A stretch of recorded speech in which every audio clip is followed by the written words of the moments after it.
Bonjour et bienvenue à tous pour cette nouvelle vidéo critique. Alors ça fait 3 mois que j'avais pas fait de vidéo, je suis désolé, je suis parti en vacances, il y a eu beaucoup de choses qui se sont passées depuis la dernière vidéo. Mais ça y est, je reprends les vidéos, je vous parle je vous parle un peu plus de l'avenir de la chaîne en fin de vidéo. Aujourd'hui, on va parler rapidement de 4 films qui sont sortis il y a assez longtemps et de 2 autres films qui sont sortis un peu plus récemment, dont un que je me devais de parler. Allez, c'est parti. Donc pour commencer, je vais parler de Deadpool 2. Alors Deadpool, c'est un peu mon personnage préféré de comics et j'avais très bien aimé la première adaptation du personnage. Pas dans X-Men Origins Wolverine par exemple. Le premier film de 2016 que j'avais très bien aimé. Là Deadpool 2, ça a été un peu une déception. Le film en soi il est sympa, mais je m'attendais vraiment à mieux et j'ai l'impression qu'il est moins bien que le premier. Je trouve quand même le film un peu surcoté et je lui donne la note de 6 sur 10. Ensuite, ça a été un peu l'inverse pour Solo A Star Wars Story, puisque j'ai été agréablement surpris, contrairement à la plupart des personnes qui n'avaient pas l'air d'aimer le film.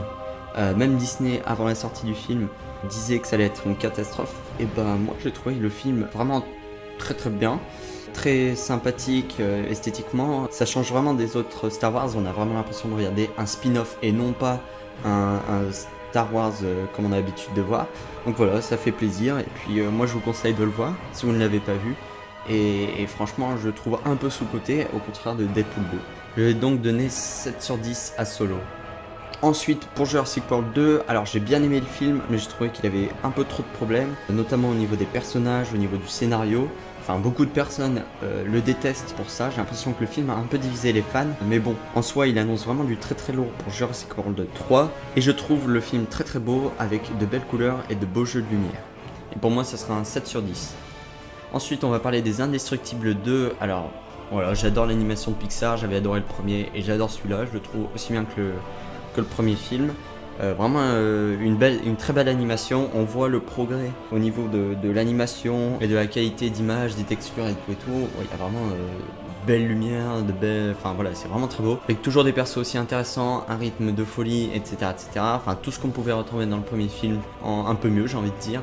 Donc voilà, Les Indestructibles, très bon film d'animation, très bon film de super-héros, 8 sur 10 pour moi. Ensuite, on va parler de Ant-Man et la Guêpe. Alors là, je vais un peu plus développer, puisque je me devais de parler de ce film en tant que fan de Marvel, fan du MCU.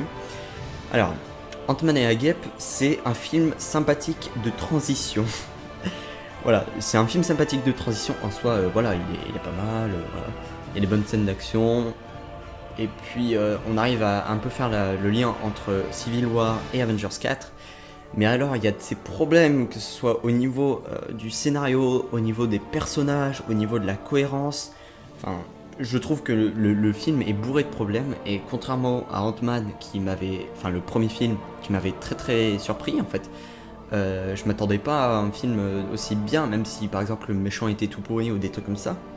On avait vraiment un personnage intéressant. D'ailleurs le premier j'ai mis du temps à le voir, j'ai vu que 3 ans après, là j'ai vu récemment. Et du coup là pour le 2, c'est un peu plus une déception. Pas aussi importante que Deadpool 2 par exemple, mais c'est une déception surtout que on ne sait toujours pas qu'est-ce que faisait Ant-Man pendant Avengers 3. On sait juste à peu près où il va être, enfin comment il va être pour Avengers 4, et c'est un peu tout, et c'est un peu dommage aussi. D'ailleurs, première scène post-générique qui limite est plus intéressante que le film en soi, donc un peu dommage, voilà. C'est pour vous dire à quel point le film est creux, on va dire. C'est une sorte de coquille vide, et il y a des scènes d'action, mais il n'y a pas de choses intéressantes, si ce n'est la mère de la guêpe et le développement du monde quantique qui n'est pas si développé que ça en fait. Donc voilà, ça sera un 7 sur 10 pour Ant-Man et la guêpe.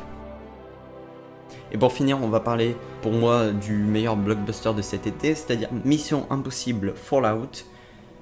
Incroyable, film d'action incroyable, ça faisait longtemps, ça faisait depuis Fury Road. Bon après, Fury Road reste vraiment l'exception du film d'action. Ça faisait longtemps de ne pas avoir vu un film d'action aussi bien dans son genre, j'ai envie de dire. Voilà, vraiment de l'action à l'état pur, très bien filmé, très bien mis en scène, très bien réalisé.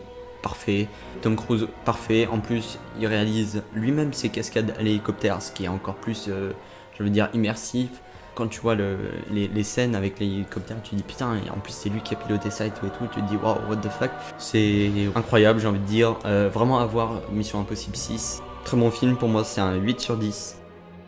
Sur ce, c'est tout pour les critiques. On va parler maintenant un peu de l'avenir de la chaîne. Je vais continuer les vidéos avec un rythme un peu plus régulier.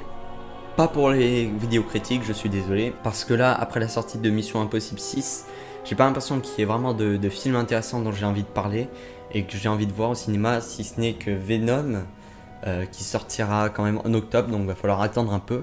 Peut-être Slenderman, mais je sais pas s'il va sortir chez moi, donc pas sûr, à voir. Mais je vais reprendre, parce que j'avais un peu arrêté, les vidéos sur World of Warcraft, notamment sur la nouvelle extension.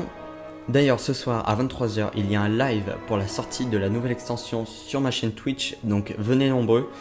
On va être avec plusieurs copains et on va essayer de rush le niveau 120 le plus rapidement possible. Enfin, vous verrez, ça va être un peu insane. Voilà.